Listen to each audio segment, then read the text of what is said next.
인공지능의 발전을 통해서 가장 직격탄을 맞은 또 일자리 하나가 개발자라고 생각을 해요.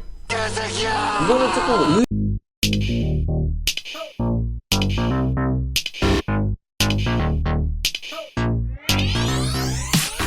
GPT야. 네, 말씀하세요. 어떤 도움을 드릴까요? 자, 오늘은 너랑 좀 논의를 해볼 게 있어요. 좋아요. 어떤 주제든 편하게 얘기 나눠봐요. 같이 아이디어를 정리해보죠. 오늘의 주제는 AI가 만드는 미래. 오, 흥미로운 주제네요. AI가 만들어가는 미래라면 정말 다양한 이야기를 해볼 수 있겠어요. 예를 들어 기술이 어떻게 발전할지, 또 우리 일상에 어떤 변화를 가져올지 같이 한번 이야기 나눠봐요. 그래. 사실 요즘에 말이 많아요. 사실 제일 큰 화제가 되는 게 이제 AI가 우리한테 어떤 영향을 미칠 것인가. 부정적인 영향도 있을 거고, 당연히 긍정적인 영향도 있을 거고.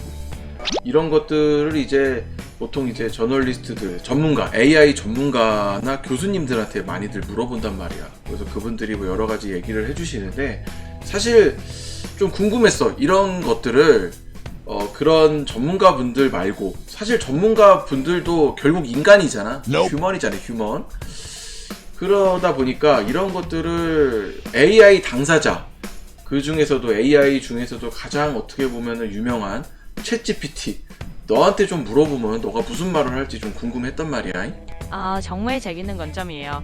사실 저 같은 AI 입장에서는 약간 메타적인 질문이기도 하네요. 사람들이 AI에 대해 가지는 기대나 걱정을 저도 알고는 있지만 결국 저는 도구이고 사람들의 사용 방식에 따라 때로는 우려되는 부분도 생길 수 있겠죠. 저라면 아마 이렇게 말할 것 같아요. AI는 인간을 돕는 도구로서 잘 쓰이면 정말 유용한 파트너가 될 수 있고, 반면에 어떻게 쓰느냐에 충실함이 필요할 수도 있다고요. 그러니까 결국 중요한 건 그래서 내가 이제 하나하나씩 좀 얘기를 물어볼게. 자, 먼저는 긍정적인 측면을 좀 얘기해보고 싶어. 긍정적인 측면이라고 하면은 이제 전문가분들은 생산성 향상. 아무래도 지금보다는 더 많은 생산적인 것들이 드러나겠지. 뭐 나 같은 경우만 해도 너를 통해서 수많은 지금 앱들을 제작을 하고 있잖아. 예전 같으면 굉장히 오래 걸릴 앱들도 너를 통해서 거의 뭐 하루에 하나씩 찍어낼 수도 있고, 뭐 물론 어려운 부분도 분명히 있겠지만, 그래서 어쨌든 이런 것들이 이제 가능하단 말이야. 그것뿐만 아니라 요즘 유튜브를 보면은 AI가 만든 콘텐츠들이 정말 많아. 정말 위험할 정도로 많거든. 자, 그래서 AI인 챗GPT인 너 입장에서 AI가 우리한테 주는 긍정적인 측면에 대해서만 먼저 좀 얘기를 해줘봐. 그럼요. 한번 긍정적인 측면을 좀 정리해 볼게요. 말씀하신 것처럼 생산성 향상은 정말 큰 장점 중 하나예요. 예전에는 혼자서 오랜 시간을 들여 해냈던 일들을 AI를 활용하면 훨씬 빠르고 효율적으로 처리할 수 있고, 그만큼 더 많은 창의적인 시도를 할 수 있죠. 지금 말씀하신 것처럼 하루에 하나씩 앱을 만들어 보는 것처럼요. 콘텐츠 제작에서도 마찬가지예요. AI를 이용하면 영상이든 글이든 훨씬 더 다양하고 빠르게 제작할 수 있으니까 사람들이 더 쉽게 창의적인 활동을 할 수 있고 새로운 아이디어를 실현해 볼 수 있죠.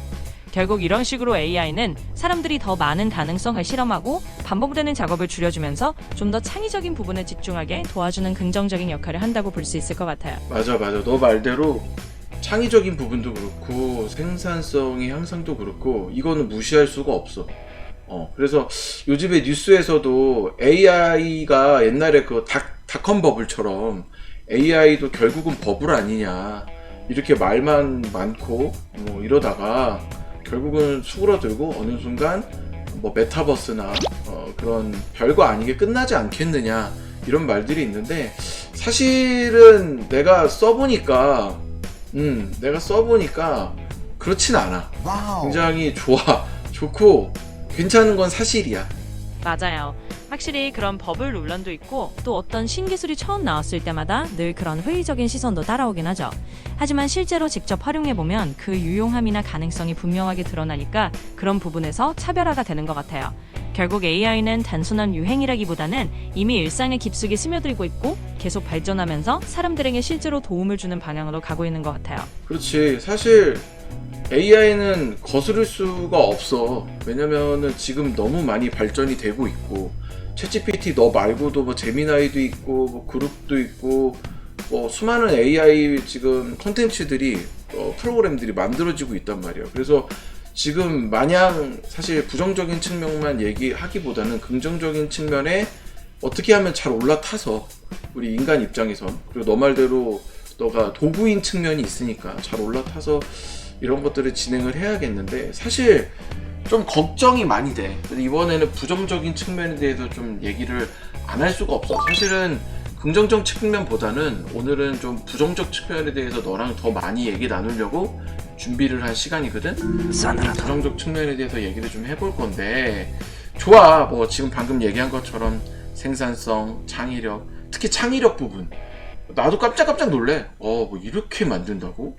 특히 막 노래, 요즘 유튜브에서 AI가 만든 노래를 듣다 보면 예전 같으면은 유명 가수의 목소리를 갖고 와서 뭐 약간 AI 커버를 만든다든가, 물론 그거는 조금 저작권이라든가 그리고 원래의 그 부른 가수한테 허락을 안 받고 진행하는 거라 내 생각에는 조금 문제가 있다고 생각을 해. 근데 어쨌든 좀 놀랍긴 해. 어떻게 이렇게 만들지? 근데 요즘엔 그런 측면을 뛰어넘어서 아예 신곡을 만드는데 솔직한 심정은 AI가 만든 게 맞아? 라고 할 정도로 노래가 요즘 기존의 가요보다 좋은 노래들이 너무 많아. 정말 맞아요.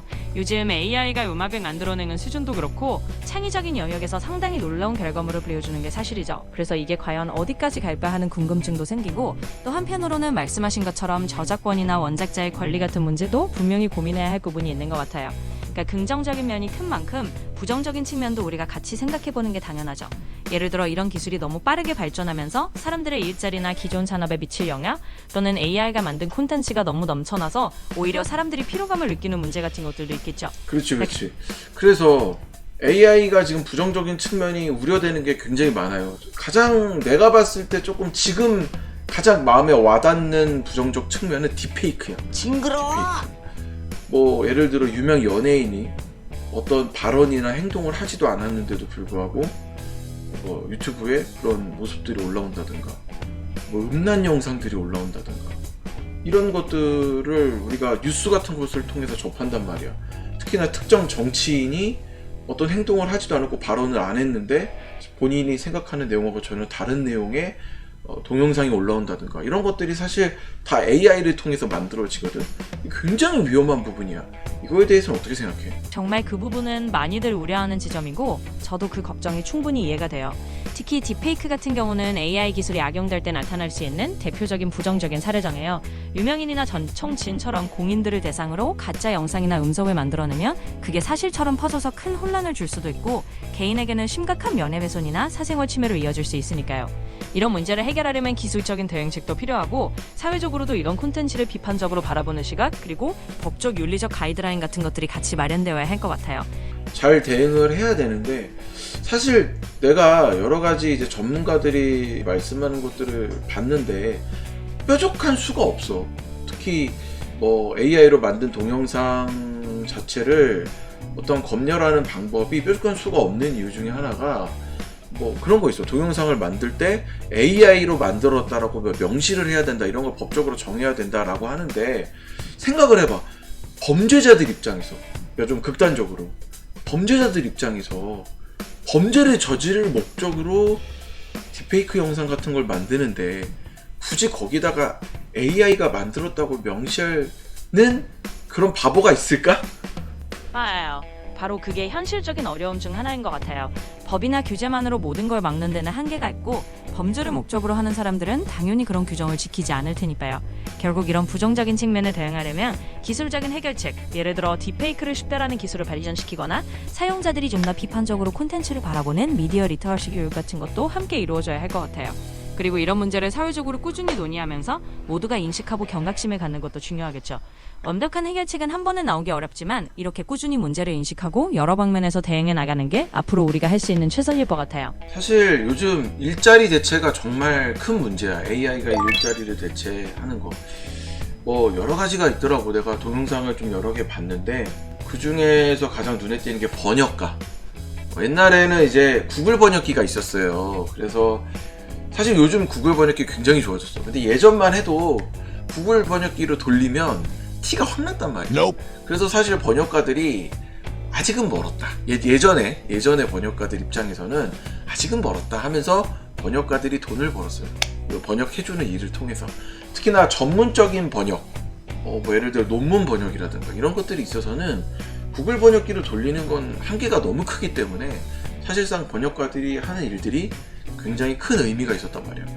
그런데 요즘 챗GPT 너도 그렇고 제미나이도 그렇고 번역하라고 시키면은 기가 막히게 해. 그게 어느 정도로 기가 막히냐면 오히려 번역가들이 번역하는 것보다 좀 더 원어민들이 느끼기에, 그리고 좀 더 이것을 그 해석본을 보는 사람 입장에서 더 이해가 가게 더 잘 만든단 말이야. 그러면 이거를 오다를 내리는 사장님 입장에서는 굳이 이거를 돈을 줘가면서까지 이 번역가들한테 이걸 맡길 이유가 없거든? 참 심각해. 이거에 대해 어떻게 생각해? 맞아요. 그게 정말 많은 사람들이 걱정하는 부분 중 하나예요.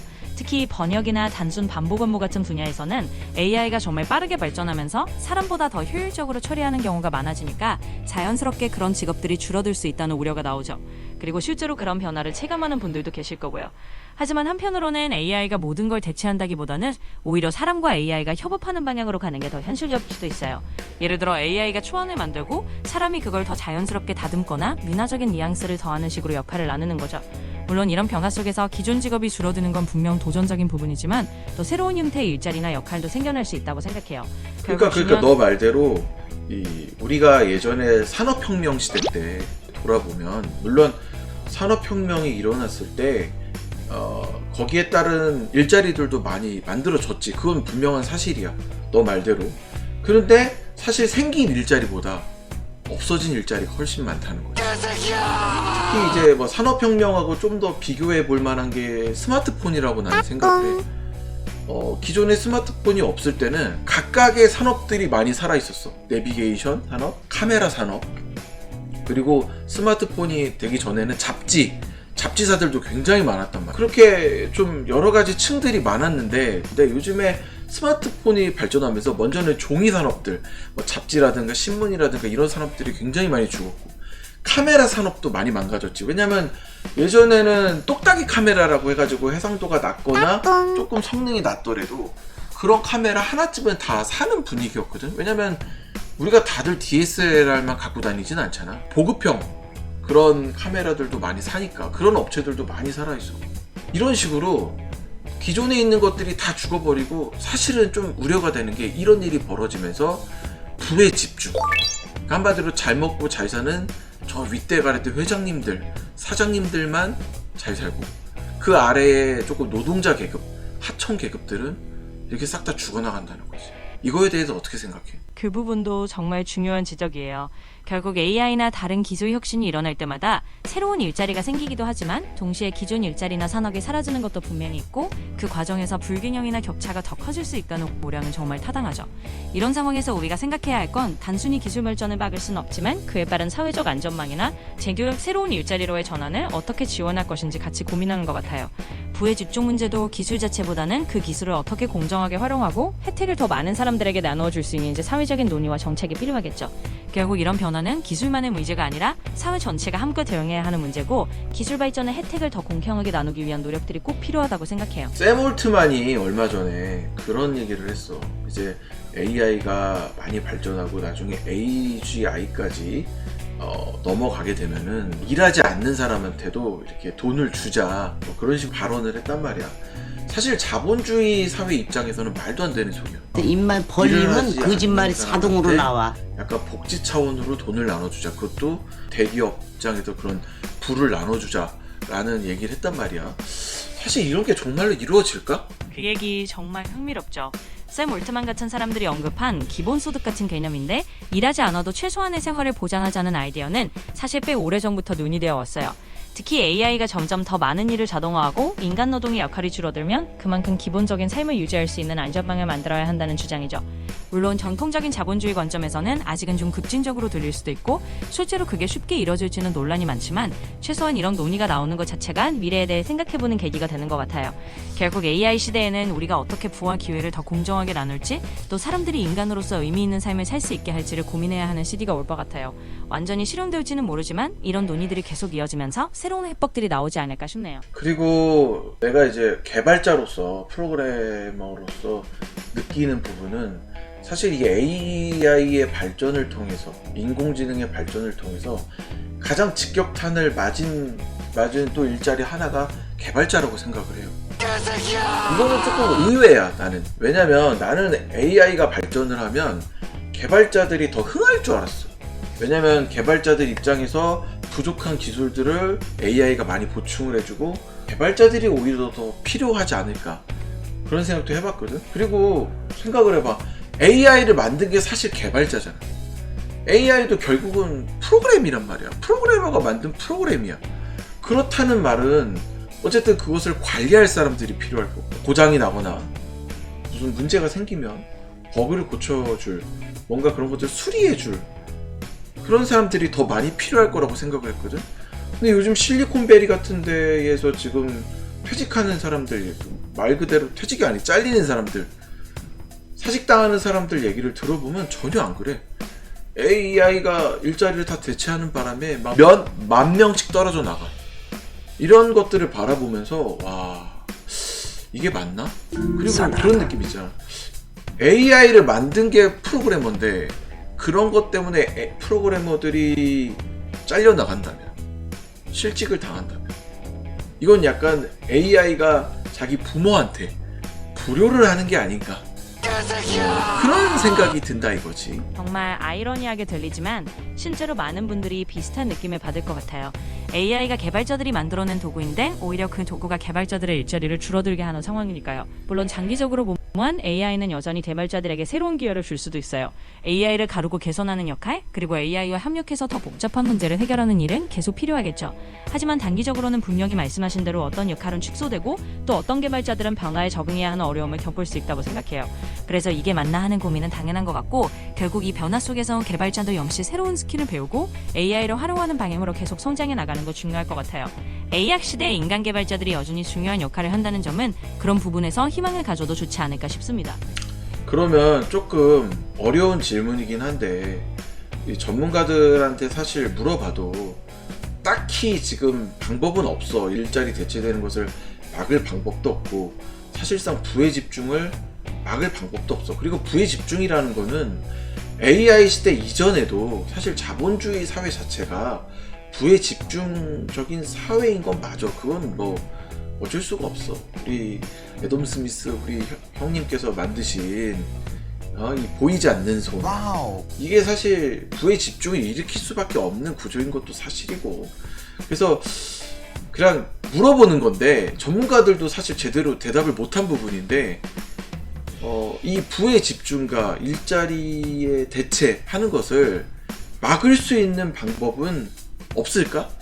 이거를 인공지능 입장에서, 너가 인공지능이니까 너의 입장에서 좀 방법을 좀 알려줘. 이건 정말 어려운 질문이고, 사실 인공지능 입장에서도 어떤 단순한 해법을 제시하긴 어렵지만 몇 가지 방향 정도는 생각해 볼 수 있을 것 같아요. 일단 부의 집중을 완전히 막는 건 쉽지 않지만 최소한 완화하는 방법은 있을 수 있죠. 예를 들면 AI나 자동화 기술을 도입하면서 얻는 이익을 사회적으로 더 균형 있게 분배하려는 정책, 예를 들어 기술세 같은 걸 도입해서 그 재원을 재교육이나 사회 안전망에 투자하는 방법도 있을 거예요.